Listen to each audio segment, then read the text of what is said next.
I'd like to begin where we left off last week. And if you remember, we finished up chapter or book number 2 of the Yoga Sutras and are right now beginning book 3, which is called Vibhuti-pada.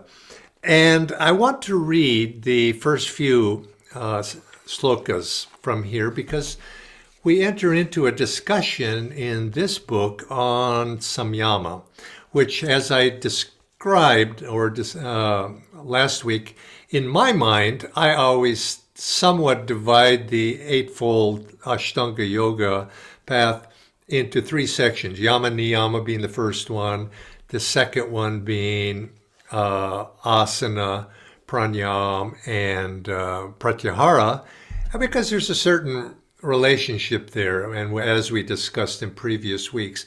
And also then the third one, samyama, which is technically describes the last 3 of these 8, which is dharana, dhyana, and samadhi. And so let's have that discussion, and I'd like to read what Swami Kriyananda has in his interpretation, just reading the slokas themselves, and we'll discuss. And he begins book 3, number 1. Dharana is concentration, fixing one's whole attention on one place, object, or idea at a time. Dhyana, meditation, is concentration on higher aspects of reality. Sloka 3. When the subject, the person meditating, and the object of his meditation, in this case God, become one, that is samadhi. When these 3, dharana, dhyana, and samadhi, are all directed toward their end, that is samyama, attunement with or absorption in. By the mastery of samyama comes intuitive understanding. And so that is a prelude to what we're going to be speaking about today. And I'd like to begin, now that more of you have joined us, I'd like to begin with a prayer. Divine Mother, great masters, saints and sages, beloved Guru, may I ever be in tune, may all of us ever be in tune with Thee. May we reflect Thee in everything we do. May we be inspired so that we might share that inspiration with all whom we meet. Om Shanti Shanti. There's a story I want to begin with. You may have heard this story. Paramahansa Yogananda used to tell this story.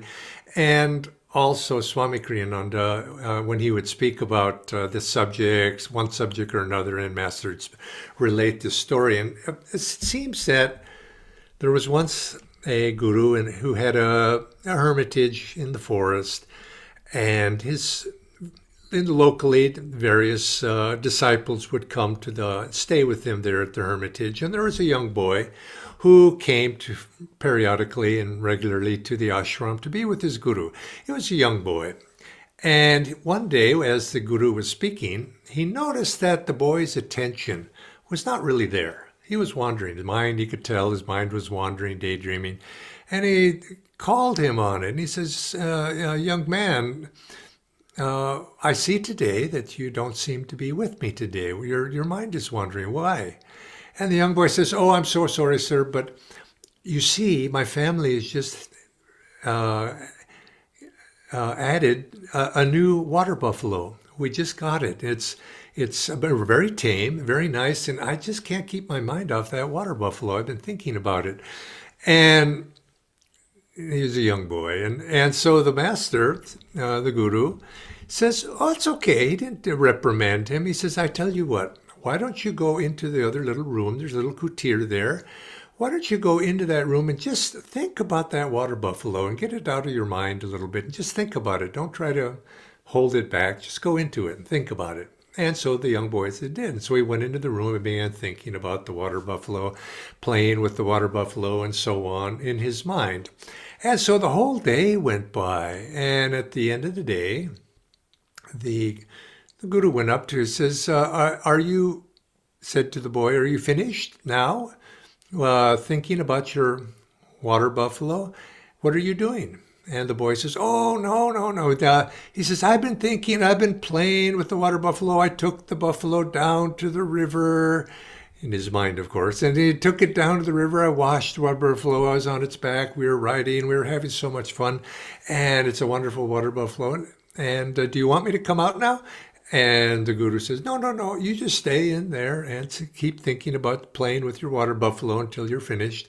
And the whole night went by, and the next day even, and then the next day the guru goes up to him and says, young sir, are you finished thinking about your water buffalo? And he says, what are you doing?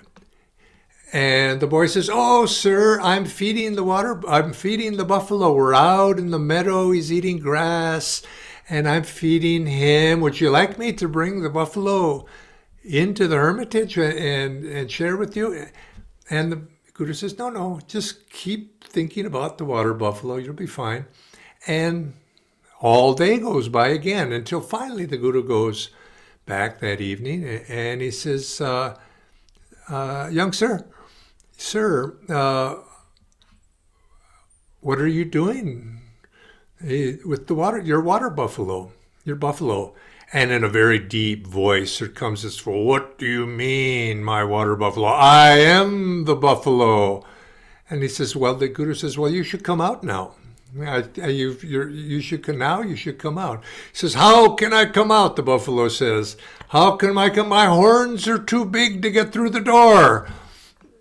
And at that point, the guru enters into the little kutir and taps the boy and awakens him from the trance that he had gone into to identification with the water buffalo.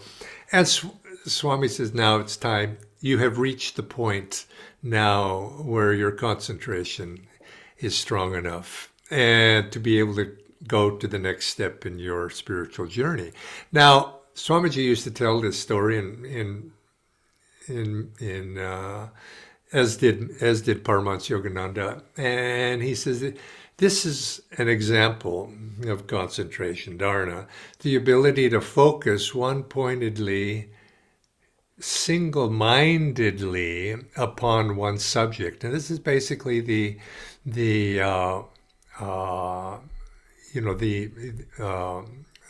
definition, you could say, of concentration. And Swami writes in his writings, he defines concentration this way.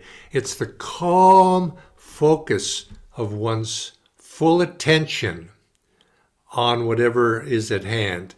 It should be, but it needs to be calm, and it's more than mental effort. It means channeling the heart's feelings, your faith, in other words, your deep aspirations into whatever you are doing. And that way, even little things in life become rich with meaning when we have concentration such as that. So in other words, calm focus of one full attention. And so this is what anybody needs. Anybody who is successful in anything in life, this is essential for being successful in that, to be able to put our mind one-pointedly on something.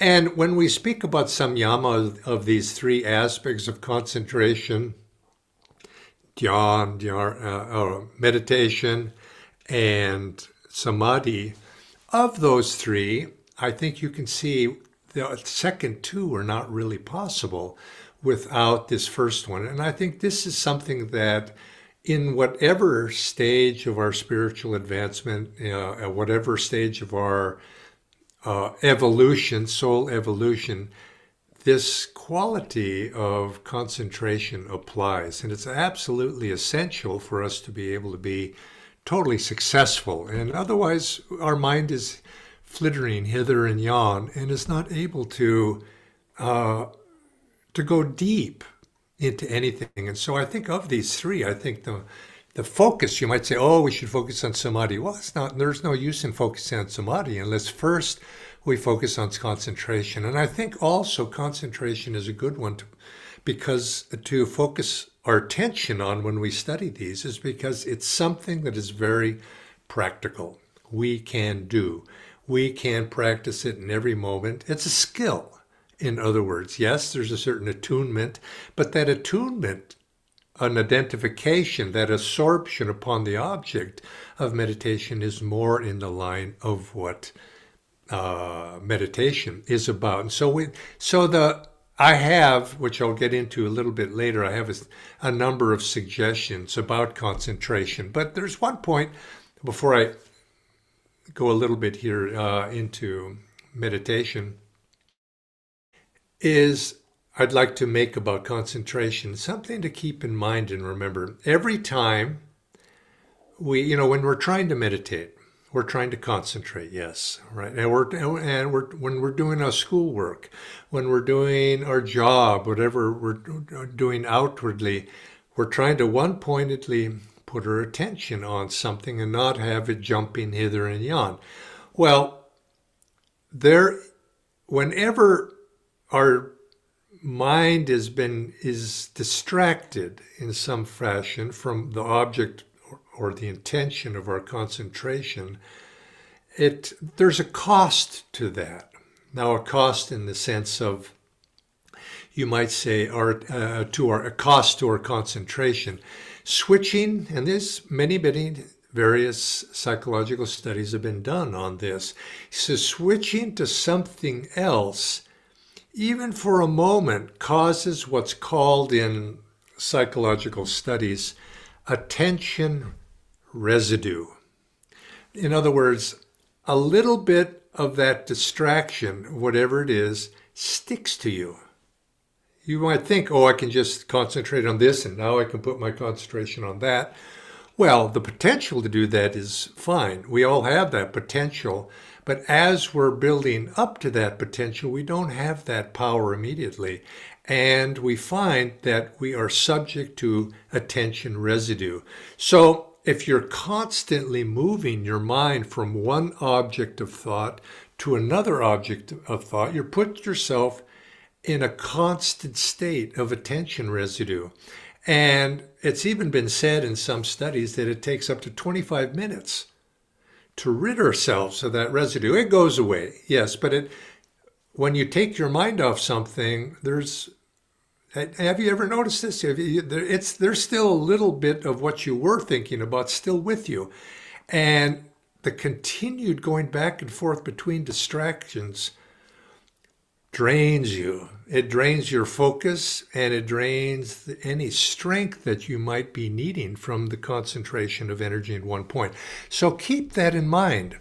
Then this is our brains psychologically, physiologically become overloaded to a certain degree, and to some degree we've got this residue that we're trying to rid ourselves of. And so this is why somehow if you can take a break from that, which we do in meditation, you find that it clears the mind out. But there are many things that you could, take a break from. Even just sleep itself to some degree does, but not completely, because you're not going into a dreamless sleep. Now, if you can go into that deep turiya state of sleep, it actually is very refreshing in that way, because it allows you to reset the brain at that time and then to be able to apply your concentration. But this, one of the three of samyama, I want to come back to, and because it lends itself to practice. We can train ourselves every day to be, and if we achieve that, some measure of success and concentration, it naturally leads us then to the next thing, which is meditation, dhyana. Now, did this boy and he became absorbed in his buffalo. Now, in common parlance amongst many traditions, people would say, yes, I've been meditating upon the buffalo, so I've achieved the object of meditation. I've perfected my meditation because I've absorbed myself in the object of meditation. Some people think of meditation in that way, and you might say it's a secular view of meditation.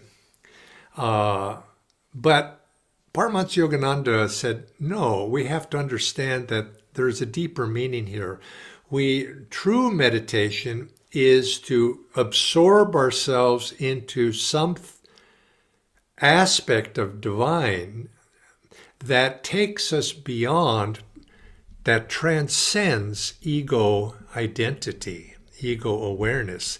So that's why he defined him, Yogananda did, as concentration upon God or one of his aspects. And traditionally we have the 8 aspects of God, which I'll come back to perhaps. Whereas the boy, he transferred his identity, his sense of I am this little village boy, young village boy. Instead of that, now I am the buffalo. Well, that's not transcendent. There's ego in the sense that he may be now the ego of the buffalo, but that's not what is meant, as Master Yogananda defined it, because that identification with, in this case, a buffalo, or I'm meditating upon the tree, I've become the tree, to leave it at that does not take us to what concentration is meant for, which is absorption and ultimately transcendence of the ego, which allows us to enter into samadhi. You see, so just absorbing ourselves in another ego, an animal ego in this case, is not true meditation in the divine sense, or Patanjali sense, because it doesn't lead to samadhi that way. But nevertheless, it's a great power to be able to do that, and if we take it in such a way, if we absorb ourselves in such a way that it allows us to be able to expand and to transcend ego consciousness, then we're discussing meditation. And classically, as Master said, he defined it as the 8 aspects of God. Now, off the top of my mind, peace, calmness, light, sound, bliss, power, and love and wisdom. And so you see, now what do these 8 aspects have in common? They're experiential, for one thing. They're not an object. We're not, and I'm not a tree. I'm not absorbing myself in the tree or whatever the object might be. I'm absorbing myself in you might say, a facet of something that is universal and infinite. And so by absorbing myself into a facet of infinity, I become that, I absorb myself into that, and I expand my awareness beyond the little self of my little identity into infinity, which ultimately is another word of saying God, the divine reality beyond all limitation. And so this is and each of those aspects, as you can see, as you absorb in them, will take you to that infinite awareness. Now, some people ask the question about those 8 aspects. Well, are they just 8? I mean, what about something like compassion? Or what about kindness? Or what about, there are many things that you could substitute, words that you could substitute for those. But if you look at them, kindness and compassion in this case are really their aspects of love. They're identification in that are they're facets of love. And so you see, are those facets, that which we are identifying, are they expressions of infinity? You see, ever new joy. That's the same thing as bliss, you could say. And that's what we're trying to do, through that absorption, we then go beyond and we transcend the identification with the little self, or any limited identification. Ultimately, we transcend that. And you could say that dhyan, or the meditation, is a process, and perfection in that process is samadhi, the total transcendence of the little self and total immersion into the infinite higher self, the larger self. And so all of these come, but they're naturally, you could say, when we have perfected that tool of concentration. So Yogananda said, let us learn to concentrate. In the daily activities of our life is the way we begin, of course, because we have to apply whatever we do and make it real in the world around us, or apply the tools of spirituality. But when we sit to meditate, let us apply that tool of concentration one-pointedly, and ultimately one-pointedly to an aspect of divinity, one of those 8 aspects. Now, we know that those of us who follow the teachings of Paramahansa Yogananda, that he begins by saying an easy way to begin concentration, just to get the tool of it, is to focus on the breath. Now, the breath is limited. It's not an infinite reality, but yet it's something very easy that will take us to a point that will give us, by focusing on the breath and slowing the breath down, by ultimately transcending the breath, these other experiences of infinity will begin to spontaneously appear within us. And so the concentration upon breath, slowing it down, typically will give an experience of peace. And so we concentrate on the breath, and then we experience peace, or perhaps calmness, and other experiences that come too. As we're doing this, as we put our attention one-pointedly on the breath, maybe we're also putting our attention one-pointedly at the point between the eyebrows. And maybe we see a light begins to appear at that, and we focus then on that infinite light that, again, immersing ourselves in it, takes us into an infinite experience where we forget the little self, we forget the breath, and we transcend those. And so all of these, you could say, these experiential realities, by concentrating upon them, takes us to a larger state, and ultimately we attain the perfection of this process of what's known as samyama. We understand, and then when we do that, we then begin our intuition. At the same time this is taking place, our intuition begins to perceive. That is the 6th sense, you might say. We drop the physical senses, we drop and go beyond the power of the senses, even beyond that, and our intuition from within becomes the tool of perception, direct knowing through our direct experience. We know of what, as it says in the Bible, they knew of what they spoke. Now, as I said, this begins, I think, the important of these 3, I think of the most important, because it's a practice, you see, is concentration. Something we can get a grip on by focusing and practicing, even if it's for 10 seconds, 20 seconds. You expand that from 20 seconds, maybe 20 minutes. We can even keep that concentration, the ability to focus on one thing at a time without distraction. Now, that's not easy. I think all of us come to this practice Hong Sa, we practice watching the breath. How long can we do it for? It's hard, but we could probably start with a minute or 2, just going deep within it, just like the boy and his buffalo. He was feeding the buffalo, he was riding on the buffalo.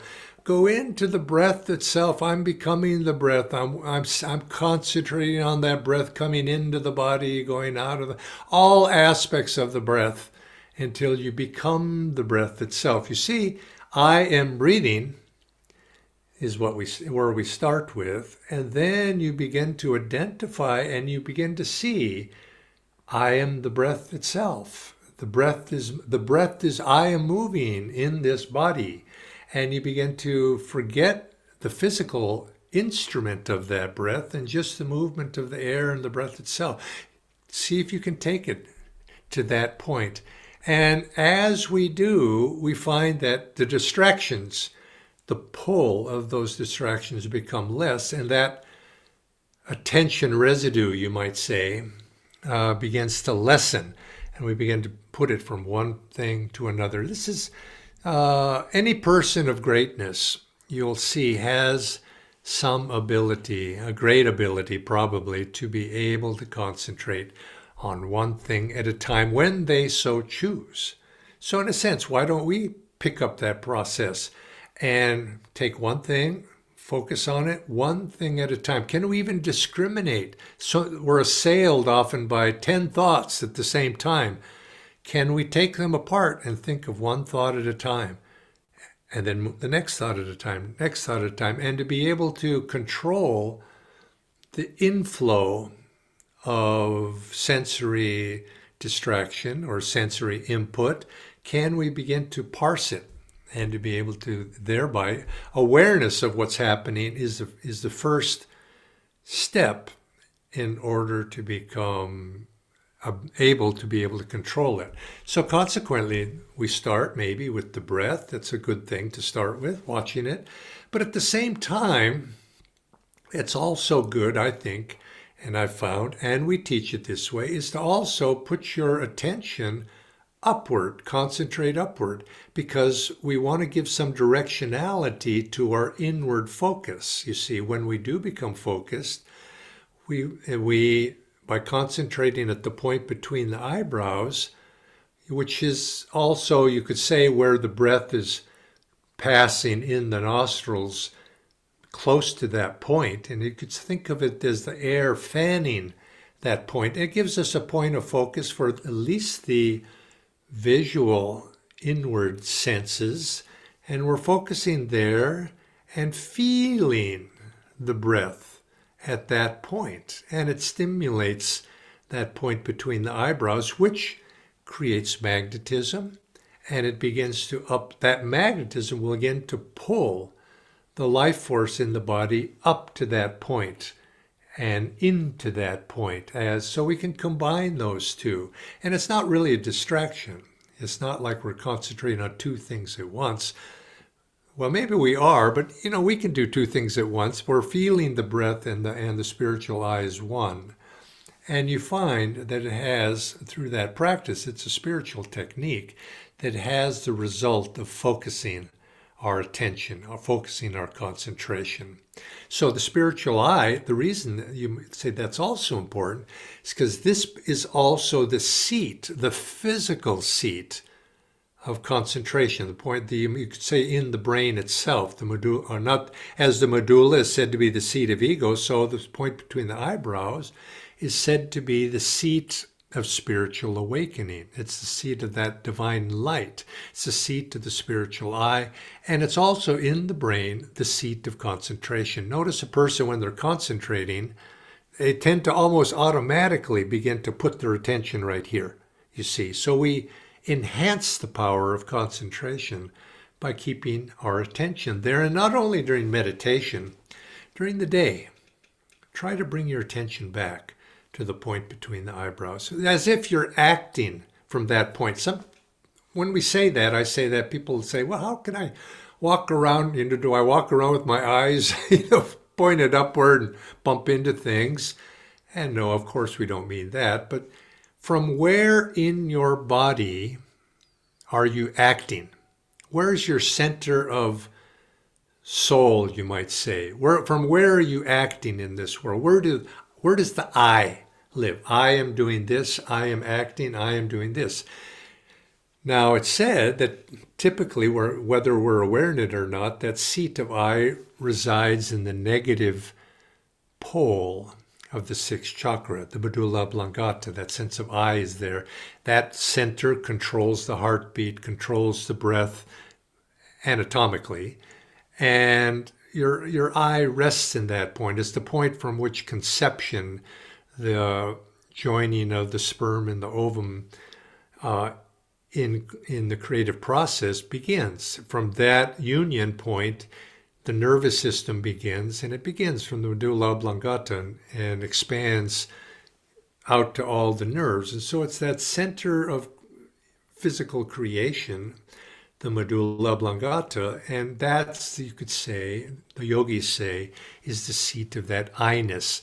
Now, the process of self-realization, of the spiritual realization of transcendence of ego, is to transfer that identity away from the medulla oblongata, the negative pole of the sixth chakra in the spine, to the positive pole, the sixth chakra, which is the point between the eyebrows.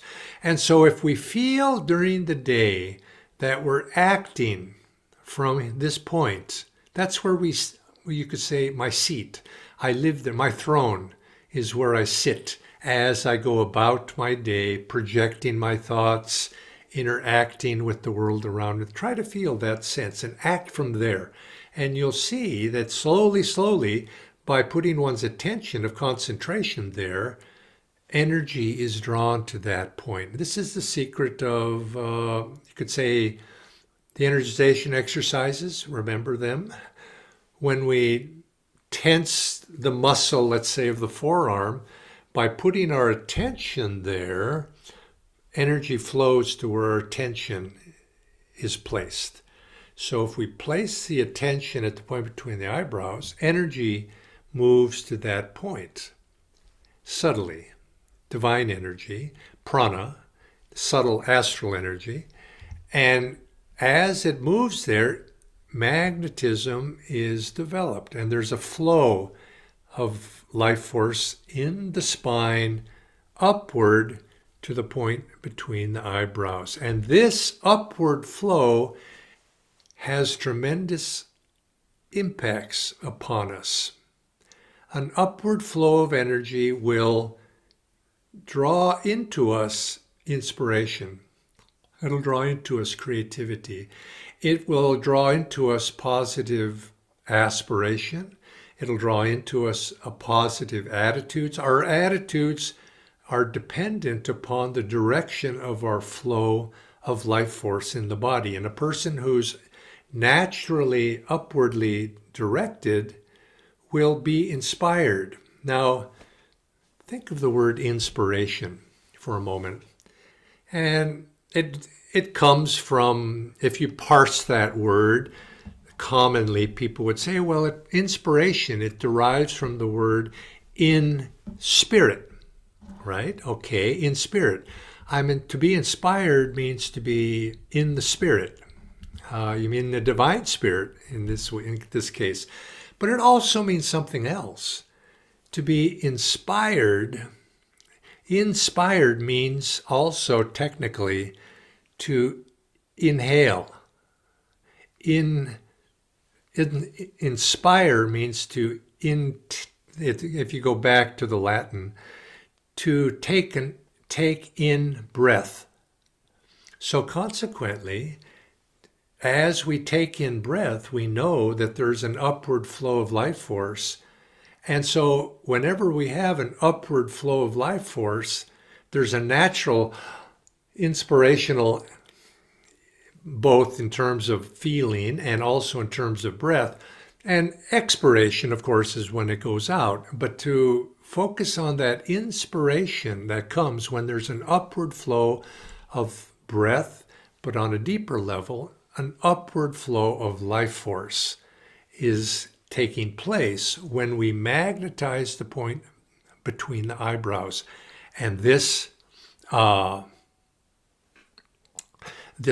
upward flow begins to create this magnetic, the concentration causes magnetization here. Magnetization induces an upward flow of life force. An upward flow of life force is inspiring and draws to it those attitudes, those views of life that are creative, that are inspired, that are new, that are ultimately super consciousness. And so this is extremely important.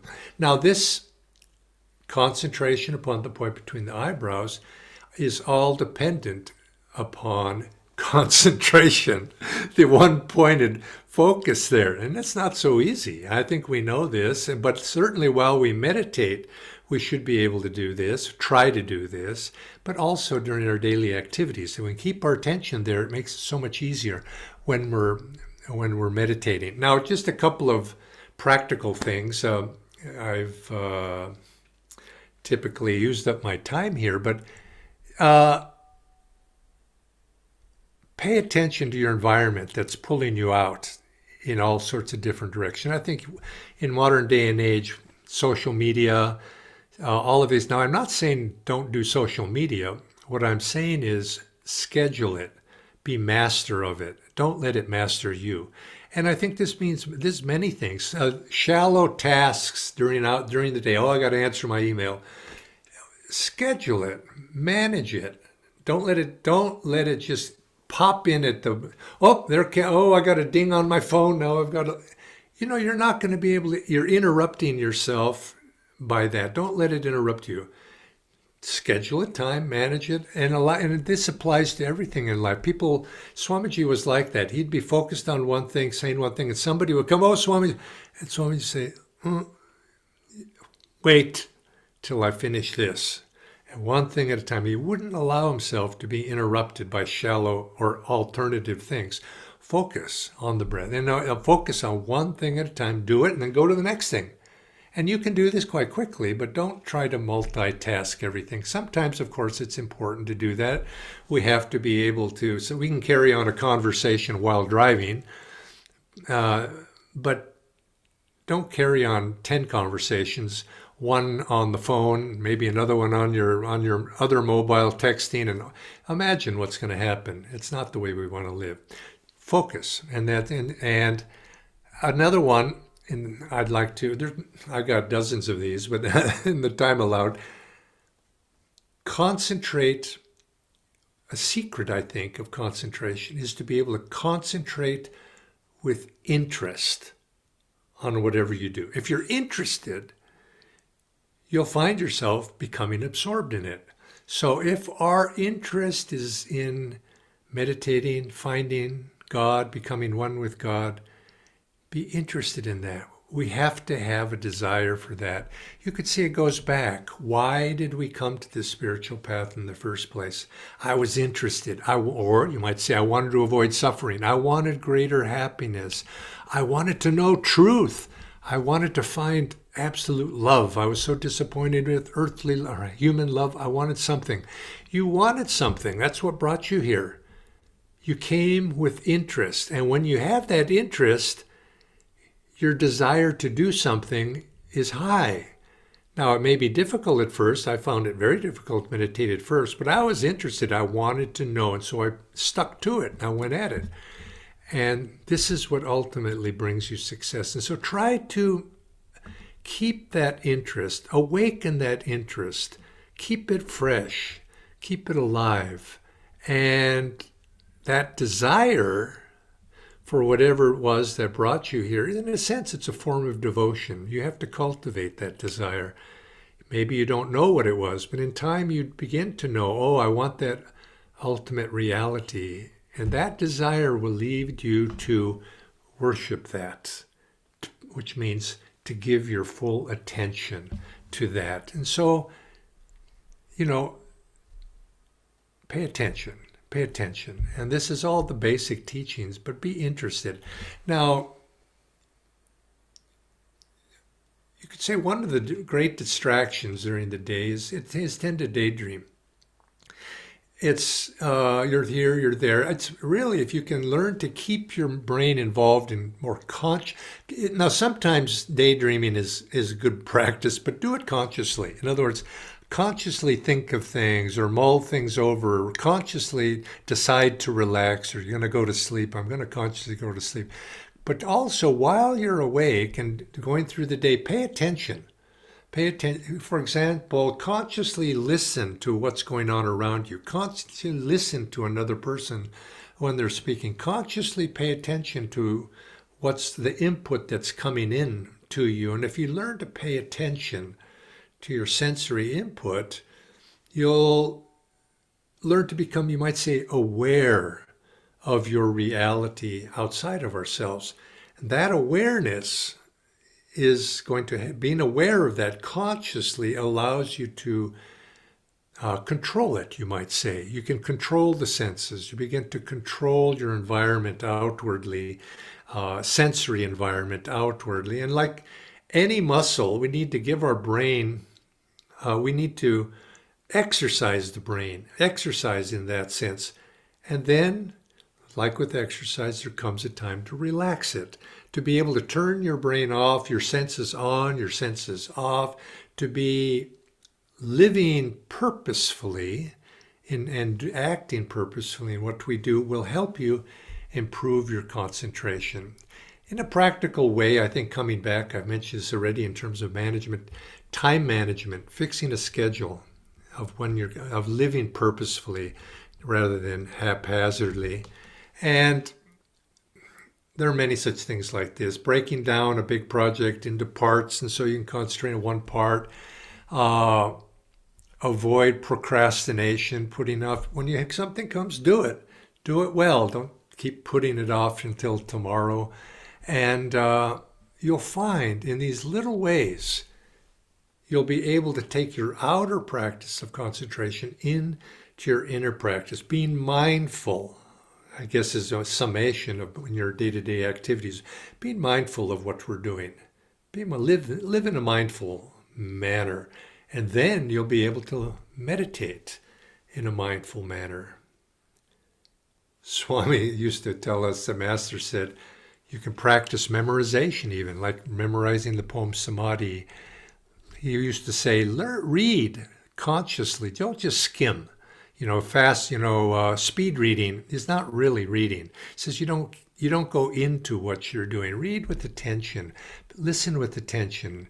Do everything with attention, and you'll find that ultimately you begin to develop this power of concentration. I'm going to end with one little practice that I have found to be very helpful in my day-to-day.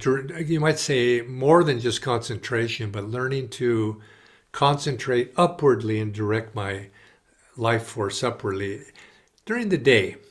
And especially when I start to meditate, I do this. And actually, I do this while I'm meditating if my mind begins to wander. If I notice this is happening, I'm on a plateau and I'm starting to become subconscious, I stop and I inhale.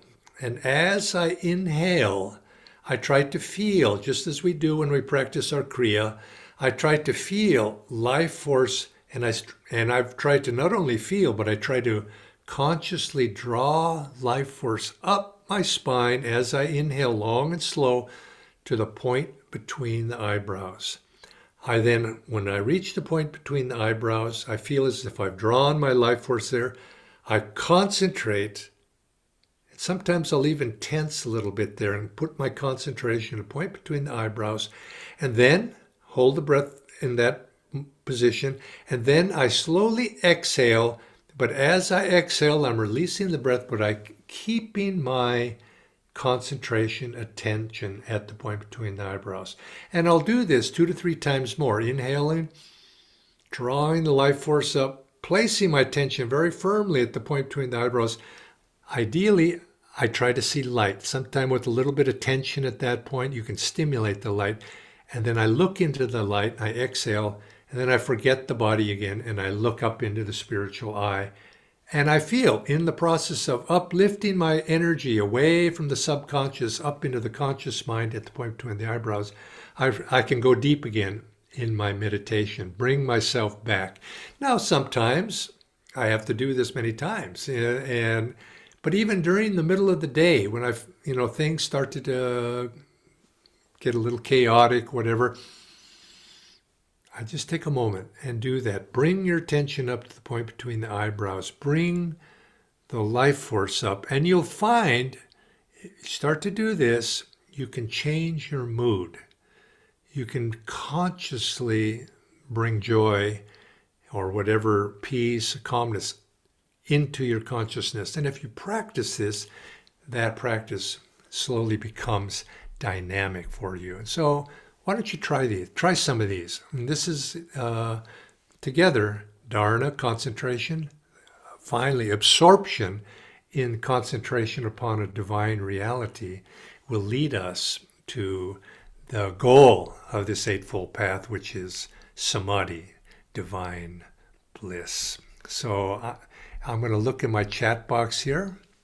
And how about listening to music in the background while working? it can change your mood. There's no problem with that. It certainly, you see, there's many things. This comes back to the question of our environment influences us. Our environment, and so let's make an assumption here that the music is not a restless thing. The music is a calming and uplifting music. That's okay. It'll help bring you the direction you want to go. So I think that's perfectly fine while you're working, because you're countering the outward pull, and you're bringing it back. And if it helps you, do what works. Is it uplifting and keeping you focused, and is helping you to keep your attention on divine realities, or at least upward positive realities, let's say at least, versus negative. So yes, I would say if it works for you. Now, it doesn't always work for everybody. At some point, any kind of disturbance outlay is, I tend to be of that nature. I don't like music personally too much. A little bit is okay. But if I'm working, I find it distracting to me and my concentration, and there's this music going on over there. So there does come a point, I think you'll find that may happen, that I like silence. But I have found music can be helpful as well. So what works for you? Is it taking you in the direction you want to go? Test it and see. Joy to you, and I'll see you next week, and we'll continue our discussion. Om Guru.